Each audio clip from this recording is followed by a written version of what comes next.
troisième exemple, on va maintenant voir comment déterminer l'intervalle de confiance quand on cherche une proportion.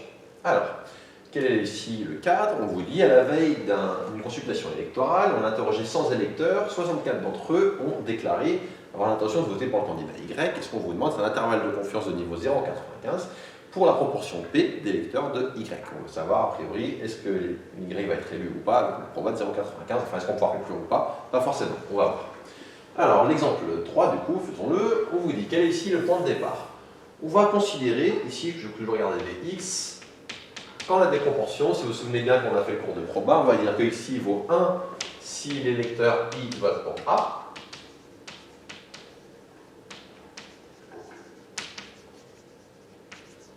Et 0, pardon, qui s'appelle Y, le candidat, et 0 sinon.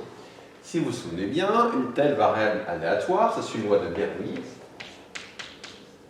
Deux paramètres, petit p, ou justement p, c'est ce qu'on cherche. Ici, on cherche la proportion p d'électeurs pour A, donc c'est justement ce qui est cherché dans cet exercice. Donc la question, c'est comment trouver ce petit p. Petit rappel sur les lois de Bernoulli. Qu'est-ce qu'on peut dire? On peut dire que l'espérance de xi, ça vaut justement petit p, si vous vous souvenez bien, et la variance de xi, ça vaut p facteur de 1 moins p. Une fois qu'on a fait ça, vu qu'on veut estimer la proportion p c'est quoi? C'est l'espérance de xi, c'est donc toujours une moyenne. Alors, j'aurais pu l'appeler m, mais je préfère l'appeler p pour que vous voyez bien les deux cas de figure, qu'on estime une moyenne sans connaître l'écart type ou en le connaissant, et qu'on estime une proportion.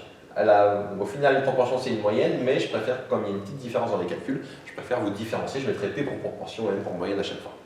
Donc, le point de départ, malgré tout, comme on veut estimer une moyenne, on va toujours utiliser la moyenne empirique. Regardons, la moyenne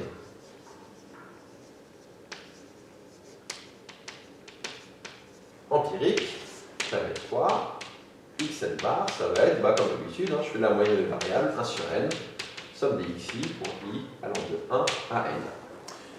Comme d'habitude aussi, Xn bar, je ne connais pas forcément sa loi, et du coup, pour connaître sa loi, je vais faire la démarche habituelle, c'est-à-dire je vais prendre Xn bar, je vais faire moins la moyenne, ici la moyenne s'appelle P, je vais diviser par l'écart type, sigma, je vais multiplier par racine de n, ça je vais appeler grand N, et ce que je vais pouvoir dire, c'est que d'après le théorème central limite, alors, je vais écrire quelque chose d'un peu fou, mais je vais vous le dire après, donc on va pouvoir dire que ça suit une loi normale, centrée réduite, et ça c'est d'après le TCL, car n est égal à 100, et 100 c'est bien supérieur ou égal à 30. Donc quand on a plus de 30 données, je peux approcher par une loi normale centrée réduite. Alors justement, qu'est-ce que je viens de dire? Je peux approcher. En vrai, normalement, ce que j'ai là, ça ne suit pas exactement la loi N01, mais je peux l'approcher par une loi N01, et du coup, dans tous mes calculs, je vais faire comme si j'avais une loi N01. Du coup, je me permets d'écrire ça par un peu un abus de notation. Mais ça ne va pas être le seul abus de notation pour le coup. Qu'est-ce qu'il va y avoir d'autre? Ici, sigma, ça correspond à quoi? Je rappelle, sigma, c'est l'écart type. Là, comme ma variance, c'est P1 moins P, l'écart type, c'est quoi? C'est racine de P1 moins P. Donc, ça va être ici, racine de P1 moins P. Mais là encore, si je laisse ainsi, je vais le bloquer. P, je ne le connais pas. Et du coup, moi, en l'ayant en haut, je vais pouvoir l'estimer grâce au Xn bar qui est à côté. Xn bar, je le connais. On va voir après c'est quoi, mais Xn bar ici, je le connais. Du coup, Xn bar moins P, avoir P ici au numérateur, ça ne me gêne pas parce que je vais l'estimer grâce au Xn bar qui est ici. Par contre, avoir aussi au dénominateur, là, je vais être bloqué. Je ne vais pas pouvoir faire de calcul en laissant ainsi. Et du coup, qu'est-ce que je vais me dire? Ce qu'on dit depuis le début, c'est quand on a une moyenne, donc je rappelle P, c'est une proportion, mais c'est la moyenne de la variable aléatoire xi. Comment je fais pour approcher une moyenne? J'utilise la moyenne empirique. Du coup, ici au dénominateur, je vais remplacer tous les P par la moyenne empirique Xn bar. Et ça, je connais la moyenne empirique Xn bar. Et ce qui va se passer, c'est que quand on est plus grand que 30, je vais pouvoir continuer à dire que la quantité qui est ici, je peux l'approcher par une loi normale centrée réduite.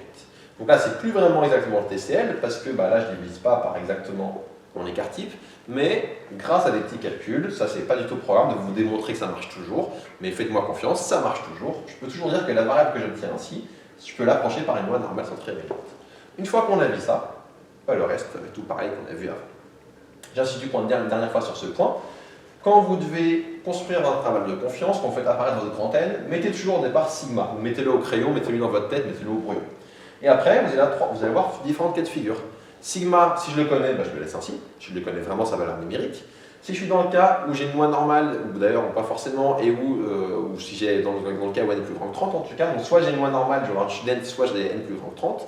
Dans ce cas-là, quand je cherche une moyenne et je ne connais pas l'écart type, je vais remplacer sigma par S, et je vais pouvoir faire les calculs aussi, soit qu'une loi student, soit qu'une loi normale, c'est en fonction qu'on est n plus petit que 30 ou plus grand que 30.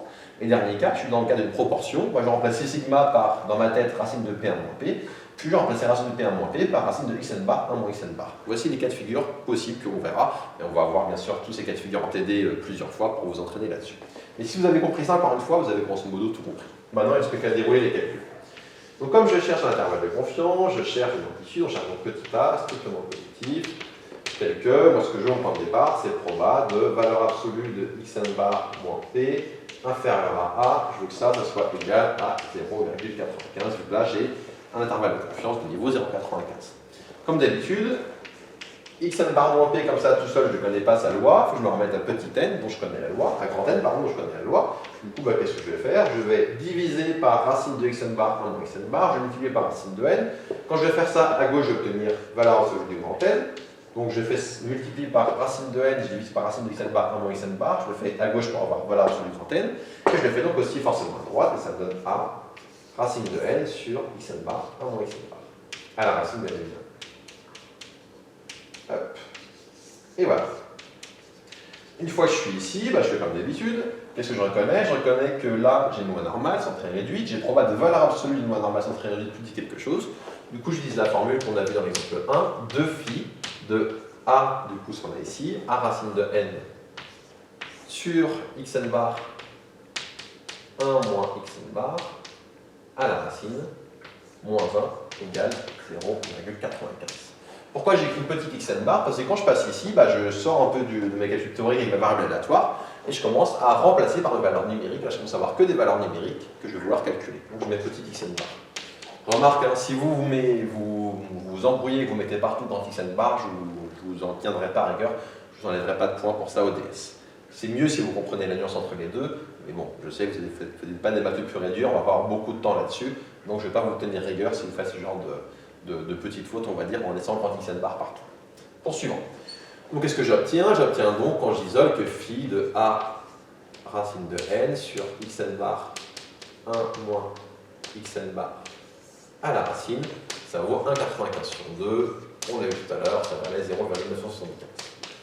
Je cherche dans la table de la loi normale, je ne le refais pas, parce que c'est la même proba que tout à l'heure. En cherchant dans la table de la loi normale, qu'est-ce qu'on trouve? On trouve que a racine de n sur xn bar 1 moins xn bar à la racine, ça vaut du coup 1,96. J'isole.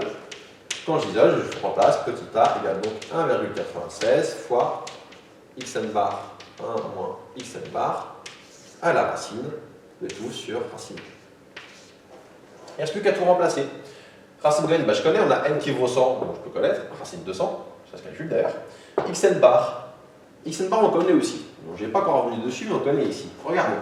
La moyenne empirique, c'est quoi? C'est 1 sur n somme des xi. Mais xi va être soit 1 si je vote pour y, et 0 sinon. Là, ça me correspond à quoi? Là, j'ai donc 64 personnes qui vont voter y, donc j'ai donc 64 1, et j'ai 36 personnes qui ne vont pas voter y, donc 36 0. Ça me donne 64 fois 1 plus 36 fois 0, ça fait 64 pour la somme divisée par n, ou divisé par 100. Donc ici, la réalisation petit xn bar, elle vaut 64 sur 100, autrement dit 0,64. D'accord? Dans ce cas-là, ça se trouve très facilement. La moyenne empirique, c'est la proportion qui vous est donnée dans l'énoncé. Donc on va trouver petit a, alors je vous épargne le calcul, on remplace xn bar par 0,64, on remplace racine de, on remplace n par 100, on trouve ici racine de 100, et du coup on va trouver a environ égal à 0,04. Il ne reste plus qu'à conclure. On trouve donc que, avec une probabilité